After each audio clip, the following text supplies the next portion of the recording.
पाकिस्तान को लेके बेसिकली आप 10 साल से देख लीजिए, एक शिफ्ट आया है। शिफ्ट किस चीज में आया है? हर चीज में आया है। शिफ्ट जो है वो प्रशासन के सोच में आया है, ब्यूरोक्रेसी के परसेप्शन में आया है, डिसीजन मेकिंग में आया है। जो हम पहले, आज से 10 साल पहले, जो पाकिस्तान को हमने एक हाइप बना रखा था कि न्यूक्लियर कंट्री है, थ्रेट है, बहुत सारी चीजें थी, जो एक काफी सारी मीडिया ने भी उन चीजों को चला रखा था कैंपेन। तो लेकिन आज की डेट में मोदी जी ने 10 साल के अंदर वो सब चीज ध्वस्त कर दी है।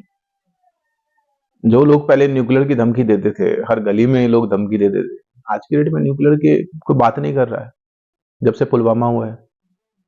तो जितने भी प्रोपेगेंडा थे उस टाइम के, पाकिस्तान का फियर फैक्टर, पाकिस्तान की कैपेबिलिटी, पाकिस्तान का थ्रेट, सब चीज 10 साल में मोदी जी ने ध्वस्त कर दिया है। पाकिस्तान के लिए अगर मोदी जी का एक, जो मोदी कैबिनेट है, उसका आप एनालाइज करेंगे तो आपको एक चीज नजर आएगी, इग्नोरेंस। तो पाकिस्तान को ये लोग कंसीडर ही नहीं करते। तो जब आप किसी को कंसीडर ही नहीं करते तो वो अपने आप जो है कुछ दिनों में आपके लिए इंपॉर्टेंस रखना खत्म हो जाता है। पाकिस्तान की वही स्थिति है। पाकिस्तान कुछ भी करे, अगर इंडिया उस पर बारे में बात नहीं करेगा तो दुनिया बात नहीं करेगी। मोदी की नीति कैसे रही? पाकिस्तान के लिए मोदी की नीति साफ रही है कि आप टेरर से रिलेटेड किसी भी चीज का आप समर्थन करेंगे तो भारत बात नहीं करेगा। क्योंकि पहले ये चीज कंफ्यूजन होती थी इस देश में, वो चाहे अटल की सरकार रही है या उससे पहले कांग्रेस की सरकार या मिली-जुली सरकार रही है, सब में कंफ्यूजन रहा है। सबने अपने अपने लेवल में कोशिश करी है शांति स्थापित करने की। लेकिन जो लोगों को एक एक्सपीरियंस से समझ में आया कि वहां पे ना, बेसिकली आपको नजर आएगा ना कि वहां की लोकतंत्र से चुनी हुई सरकार कोई डिसीजन ले पाती है, ना ही वहां की आईएसआई डिसीजन ले पाती है, ना ही 100% डिसीजन वहां की सेना की चलती है। तो वहां एक कंफ्यूजन वाली स्थिति है। आप बात करेंगे तो किससे करेंगे? क्योंकि आप जब चुनी हुई सरकार से बात करेंगे तो वहां की सेना कुछ ना कुछ कर देगी। जिस प्रकार से उसका एग्जाम्पल आप देख सकते हैं कि जब कारगिल हुआ था, कि चुनी हुई सरकार अडवाणी जी से बात कर रही थी शांति की, लेकिन सेना ने उधर से कारगिल कर दिया था। वहां कंफ्यूजन की स्थिति है। वहां के लोगों को पता ही नहीं है उनको चाहिए क्या, उनको जाना कहाँ है, उनके देश का डायरेक्शन क्या है। कई मुद्दों में आपको नजर आ जाएगा वहां उस देश का डायरेक्शन जो है वो चाइना और अमेरिका तय करते हैं। जब यूएस उसमें अपना इंटरेस्ट रख के कोई चीज डिसाइड करेगा तो फिर ऑब्वियसली वो इंडिया के तो इंटरेस्ट में होगा नहीं। सेम चीज चाइना से, अगर चाइना को इंडिया से थ्रेट है तो वो कोशिश करेगा कि वो चीज शिफ्टिंग जो है वो पाकिस्तान पे करे। इसलिए पाकिस्तान में कंफ्यूजन की स्थिति है, आप किससे बात करेंगे और वहां पे डिसीजन कौन लेगा, Pakistan being as a nation, तो उसमें क्लैरिटी नहीं है। इसीलिए कोई आज तक शांति वार्ता या कोई भी चीज सक्सेस नहीं हो पाया है, क्योंकि वहां पे कंफ्यूजन की स्थिति है। कैसे फेल स्टेट हो गया? फेल स्टेट तो वो उसी टाइम से था जिस दिन जिन्ना ने बेसिकली एक इस्लाम धर्म के ऊपर एक कंपनी की, एक देश की बेसिकली एक गठन करने की एक बात करी थी। फेल स्टेट उसी से हो गया। जब आप किसी स्टेट, जब आप किसी चीज को एक स्टेट का दर्जा देते हैं तो स्टेट के लिए आपके पास डायरेक्शन होनी चाहिए, आपके पास विजन होना चाहिए, आपके पास गोल होना चाहिए। जब आपके पास विजन और गोल नहीं है कि आपको जाना कहाँ है, तो जो स्थिति बनती है वो पाकिस्तान है, जीता जागता उदाहरण।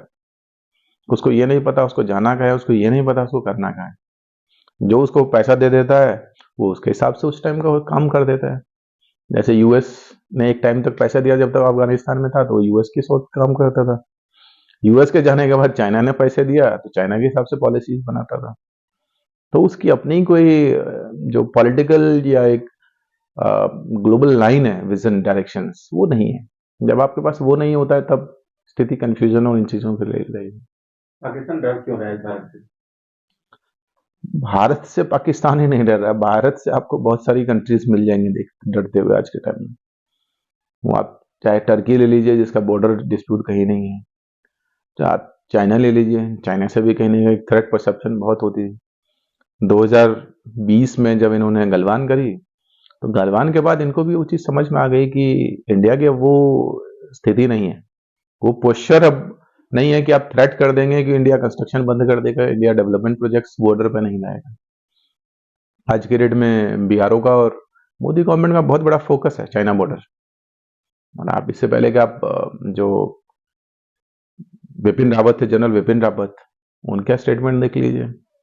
उससे पहले अगर देखेंगे तो 2002-3 में जब कारगिल हुआ था, उसके बाद जो वहां के उस टाइम का डिफेंस मिनिस्टर थे यशवंत सिंह, उनका आप देख सकते हैं कि जब उन्होंने उसी टाइम बोल दिया था कि हमारा जो रियल थ्रेट है वो पाकिस्तान नहीं है, वो चाइना है। तो सेम चीज इन्होंने 2020 में इन लोगों ने एक्नॉलेज किया। जो 15-20 साल का इग्नोरेंस रहा, 2020 में इन्होंने एक्नॉलेज किया, उसको रियलाइज किया। तो पॉलिसी में शिफ्ट इसीलिए आपको देखने को मिलेगा कि आज के डेट में जो इंडिया की डिफेंस पॉलिसी है, डिफेंस स्ट्रेटेजीज है, वो पाकिस्तान के लिए नहीं है। आज की डेट में वो आपको मिलेगी चाइना के लिए। वो चाहे जितनी भी डेवलपमेंट प्रोजेक्ट्स हो बॉर्डर से रिलेटेड, चाहे आपकी डिफेंस टेक्नोलॉजी हो, डेवलपमेंट्स हो, प्रोजेक्ट्स हो, गन हो, वेपन्स हो, सब चीजों में आपको मिलेगा कहीं ना कहीं एक चाइना सेंट्रिक पॉलिसी मिलेगी। इमरान को जेल में क्यों डाल दिया? किसको? इमरान खान। इमरान खान बेसिकली आप उसको बनाया ही स्टैब्लिशमेंट था। जब स्टैब्लिशमेंट ने बनाना था उसको, उन्होंने बनाया। जब स्टैब्लिशमेंट को लिए वो थ्रेट हो गया, बेसिकली आप देखेंगे एक तरीके से उसका पूरा झुकाव चाइना की तरफ रहा है सीपैक के बाद।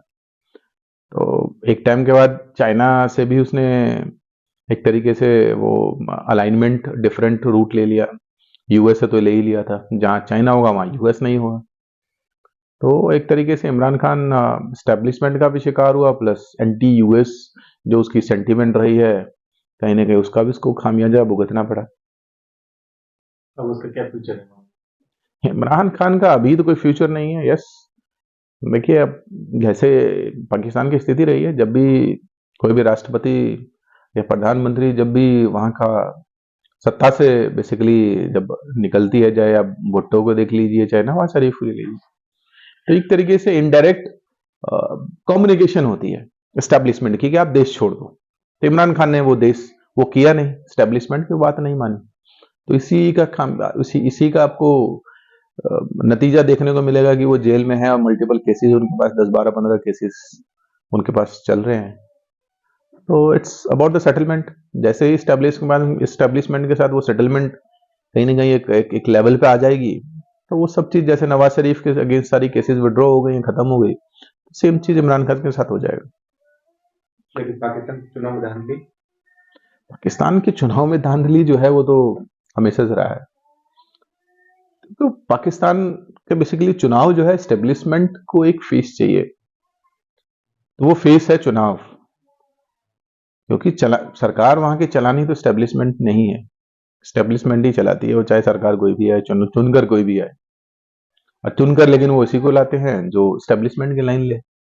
अगर स्टेब्लिशमेंट की लाइन आप डिफरेंट लेंगे तो ऑब्वियसली फिर आप 5 साल कंटिन्यू नहीं कर पाएंगे। जिस हिसाब से आप उनकी आप हिस्टोरिकल स्थिति देख लीजिए, बहुत कम प्राइम मिनिस्टर होंगे, अगर होंगे तो जिन्होंने 5 साल का अपना टेन्योर पूरा किया है। चाहे नवाज शरीफ 2 बार पीएम बने, वो भी 5 साल पूरा नहीं कर पाए। इमरान खान जीता जाता उदाहरण है, वो नहीं कर पाए। परवेज मुशर्रफ इसलिए कंटिन्यू कर पाए बिंग राष्ट्रपति, क्योंकि उन्होंने जो चीफ ऑफ आर्मी है उसकी उन्होंने कमांड अपने पास रखी, एक तरीके से स्टैब्लिशमेंट को भी उन्होंने अपने पास कंट्रोल किया, इसीलिए कंटिन्यू कर पाए।